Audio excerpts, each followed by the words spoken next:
নমস্কার, জয় হিন্দ, জয় ভারত, জয় শ্রীকৃষ্ণ। আপনারা মোটামুটি জানেন, কিছুদিন ধরে দেখতে পাচ্ছেন যবে থেকে এসআইআর অ্যানাউন্স হয়েছে তারপর থেকে বিভিন্ন রকম তৃণমূলের যে সমস্ত নেতা মন্ত্রী, মন্ত্রী তো বলবো না, নেতা একদম ছোট থেকে শুরু করে বড় অব্দি নেতা অব্দি মানে সুপ্রিমো মমতা ব্যানার্জি অব্দি কিরকম ভাবে ওপেনলি মানুষকে থ্রেট দিয়েছেন। তারপর আমাদের কেন্দ্রীয় স্বরাষ্ট্রমন্ত্রীকে থ্রেট দিয়েছেন। কিন্তু আস্তে, আস্তে বিষয়টা মানে হাতের বাইরে যাচ্ছে। হাতের বাইরে যাচ্ছে বলা ভুল হবে। যে লাগাম ছাড়া হয়ে যাচ্ছে। তৃণমূলের নেতারা থ্রেট দিতে, দিতে শুধুমাত্র শালীনতার মাত্রাই ছাড়িয়ে যাচ্ছে সেটা নয়। থ্রেট দিতে, দিতে ওরা ভুলে যাচ্ছে যে ওরা কোনো একটা ডেমোক্রেটিক কান্ট্রিতে বসবাস করে। একটা ডেমোক্রেটিক সেটআপে বসবাস করে। ওরা হয়তো ভেবে নিচ্ছে যে পশ্চিমবঙ্গ হয়তো একটা দেশ, যে দেশটার মানে প্রধানমন্ত্রী হচ্ছেন মমতা ব্যানার্জি এবং ওই দেশের সংবিধান মমতা ব্যানার্জির নিচে রচনা করেছেন এবং সেই হিসাবেই চলবে। একবার শুনুন কথাটা। নারায়ণকে বলেছি, সেদিনও বলছি, আজও বলছি, সেলফি তুলতে গেলে ডান্ডাটা তেল লাগানো আছে, এটা আপনাদের কাছে শপথ করে যাচ্ছে। সত্যনারায়ণের জন্য ডান্ডাতে তেল লাগানো আছে। তুমি কাজ করো না, তোমাকে যা দি সত্যের উত্তরটা আমি দিয়ে দেবো ইনপুর ব্লকে। এই আগামী দিন 26-এর বিধানসভার গণতান্ত্রিক ভাবে কাউন্টিং এর দিন, যেদিন আপনার পেছনে পেছনে জয় বাংলা জয় বাংলা করে চিৎকার করে স্লোগান দিয়ে 7টা বিধানসভার সিটটা মমতা বন্দ্যোপাধ্যায়, অভিষেক বন্দ্যোপাধ্যায় আর জেলা প্রেসিডেন্টের হাতে তুলে দেবো, সেদিন আপনাকে সেইখান থেকে ল্যাংটো করে করে আপনাকে তোল করাবো সত্যনারায়ণকে। এই কয়েকটি কথা বলে আমার বক্তব্য সত্যনারায়ণকে বলেছি, সেদিনও বলছি, আপনারা মোটামুটি শুনলেন যে কি বলছেন। তুলতে গেলে তো এরকম টাইপের কথাবার্তা। কি বললো? যে ডান্ডাতে তেল লাগানো আছে, কাউন্টিং এর দিন ল্যাংটো করে দৌড় করাবো। কথাটা শুনলেন তো? ডান্ডাতে তেল লাগানো আছে। এটা ইন্দুপুরের তৃণমূলের ব্লক সভাপতি রেজাউল খান, খাঁ কি খান যাই হোক না কেন, সে বিজেপি বিধায়ক সত্যনারায়ণ মুখোপাধ্যায়ের ব্যাপারে বলছেন, সত্যনারায়ণ মুখার্জির ব্যাপারে, যে জেনে রাখুন যে আপনার জন্য ডান্ডাতে তেল লাগানো আছে। 26-এ বিধানসভায় যেদিন এই সিটটাকে মমতা ব্যানার্জি, অভিষেক ব্যানার্জির হাতে তুলে দিতে পারবো, সেদিন আপনাকে উলঙ্গ করে, বা উলঙ্গ করে তো নয়, এক্স্যাক্টলি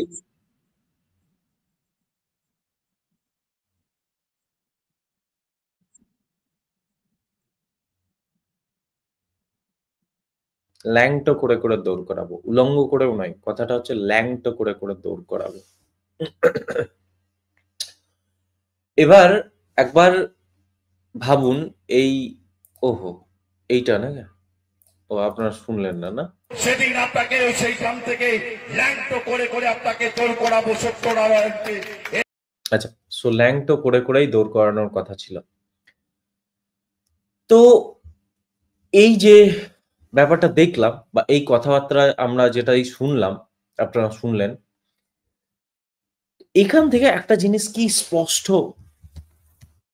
উঠে আসছে যে এরা শুধুমাত্র রাজনৈতিক শালীনতা বা রাজনীতির মঞ্চে উঠে কিভাবে কথা বলতে হয় সেটা ভুলে গেছে। শুধু সেটা নয়, এরা ভুলে গেছে যে এটা আলাদা করে কোনো একটা দেশ নয়।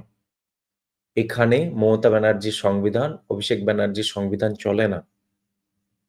এখানে ভারতের সংবিধান চলে। সেটা ওরা ভুলে যাচ্ছে এবং এর ভোলার কারণও আছে।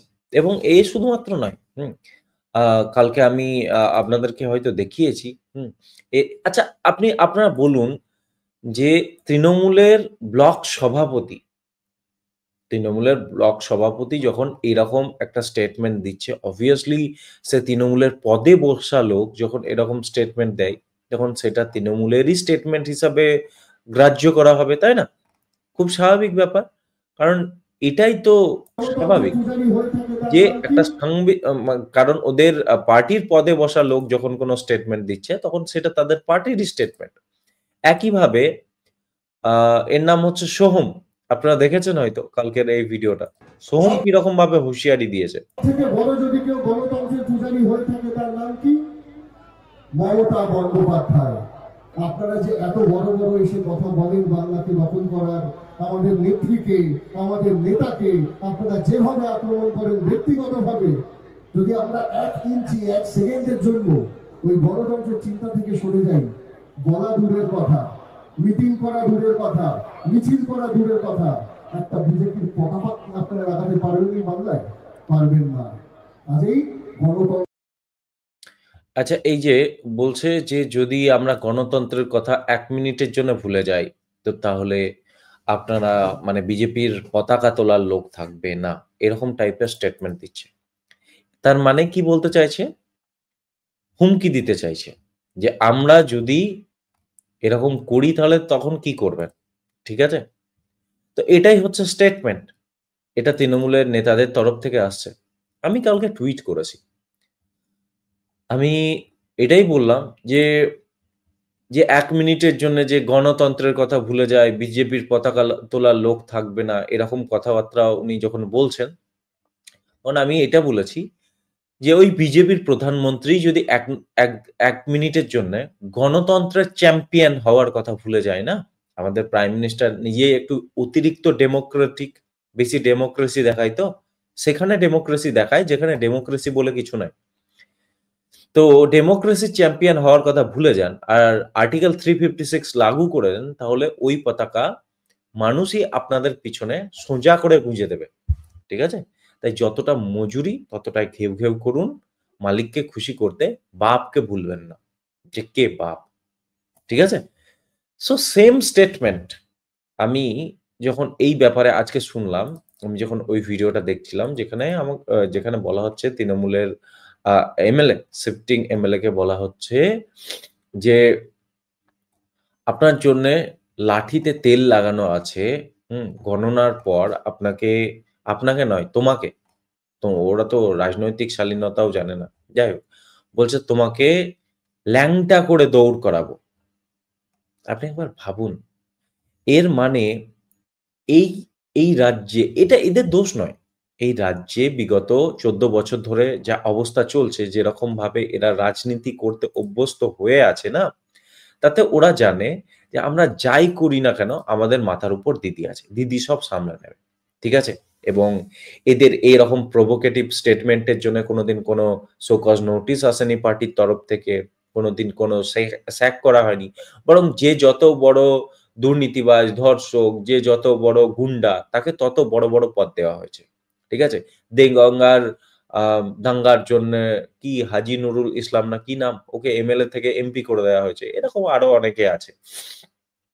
সো যত বড় ক্রিমিনাল তত বড় পদ পেয়েছে। তো সবসময় তৃণমূলের মধ্যে একটা ব্যাপার-স্যাপার থাকে নেতাদের মধ্যে যে, আমার পার্টির নেতা যদি কেউ এরকম স্টেটমেন্ট দিয়েছে, আনডেমোক্রেটিক স্টেটমেন্ট দিয়েছে বা উস্কানিমূলক স্টেটমেন্ট দিয়েছে বা যদি ধরুন দাঙ্গা লাগানোর মতো স্টেটমেন্ট দিয়েছে, তো তাহলে আমি তাকে ছাপিয়ে যাবো। আমি তার থেকেও বড় স্টেটমেন্ট দেব, আরো নোংরা স্টেটমেন্ট দেব।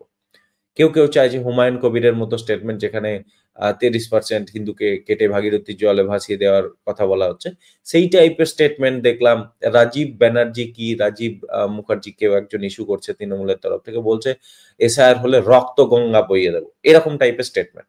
এটা সিরিয়াসলি মানে না যে সংবিধান আছে, দেশে ল এনফোর্সমেন্ট এজেন্সিস আছে, কিছু নাই। কারণ রাজ্যের যে ল এনফোর্সমেন্ট এজেন্সি সেটা তো ওদের পকেটে, বুকের বাঁ পকেটে। এবং এরকম আস্পর্ধা আসছে কোথায় থেকে? পার্টির তরফ থেকে কোনদিন শো কজ নোটিস আসেনি এবং দ্বিতীয়ত হচ্ছে যে ওই পার্টির এক তো রিজিওনাল পার্টি, তো ওই পার্টির যে সুপ্রিমো, হুম? তিনি ওপেনলি একটা সাংবিধানিক পদে বসে হোম মিনিস্টারকে গালিগালাজ করছেন।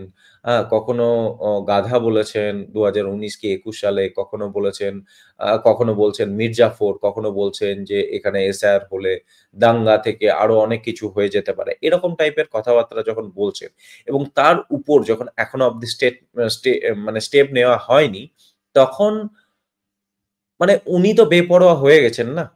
অলরেডি বেপরোয়া হয়ে গেছেন। একদিনে নয়, দীর্ঘদিন ধরে তার উপর এরকমভাবে স্টেপ না নিয়ে কেন্দ্র সরকার তাদের উপর স্টেপ না নিতে যে ঢিলেমি করেছে, হুম? এবং একরকমভাবে একটু ফ্রি পাসই বলা চলে সেরকম দেয়া হয়েছিল। উনার উপরে নজর দেয়া হয়নি। তার জন্য উনি বেপরোয়া হয়ে গেছেন। এবং উনার ওই বেপরোয়া স্টেটমেন্ট দেখে উনার পার্টির লোকজন দেখছে যে আমি আরো বড় নেতা হব। তাহলে দিদিকে খুশি করার জন্য আমি আমার পে গ্রেডের থেকেও উপরের কথাবার্তা বলব। তো সেরকমই চলছে। আমি শুধুমাত্র আমার প্রাইম মিনিস্টার কাছে একটা কথাই বলতে চাই যে, আপনি ডেমোক্রেসির পূজারী, আপনি ডেমোক্রেসির চ্যাম্পিয়ন হওয়ার কথা ভাবছেন, নাকি প্রেস্ট কিং হওয়ার কথা ভাবছেন, সেটা আপনি জানেন। কিন্তু আপনার অ্যাকশনস দেখে মনে হয় যে আপনি নিজেকে খুব বেশি ডেমোক্রেটিক দেখাতে চাইছেন, সেটা ভালো কথা, খুব ভালো কথা। সেটা আপনার মানে আপনার পলিসি মেকিং ওরকম হতে পারে, সেটা আপনার ব্যাপার। আমি জাস্ট এটাই বলতে চাইবো, ডেমোক্রেসি সেখানেই দেখান যেখানে ডেমোক্রেসি চালানোর মতো পরিস্থিতি বা পরিকাঠামো বজায় আছে। যে রাজ্যে ডেমোক্রেসি চালানোর মতো পরিকাঠামো নেই, সেখানে ডেমোক্রেসি দেখিয়ে ওখানকার মানে পরিস্থিতি আরো খারাপ হচ্ছে। সেখানে স্ট্রিক্ট অ্যাকশন নেওয়ার প্রয়োজন আছে। আপনি আমার থেকে অনেক বড়, বোঝেন, শ্রদ্ধেয় মানুষ। নিজের এই সম্পর্কে যথেষ্ট জ্ঞান আছে। রাজনৈতিক হোক, অ্যাডমিনিস্ট্রেটিভ জ্ঞান আছে। তো সময় থাকতে সন্ধ্যেটা দিন। ঠিক আছে? নয়তো পরিস্থিতি খারাপ থেকে আরো খারাপের দিকে এগিয়ে যাবে। তো এই ভিডিওতে এতটাই। ভালো থাকবেন। জয় হিন্দ, জয় ভারত, জয় শ্রীকৃষ্ণ।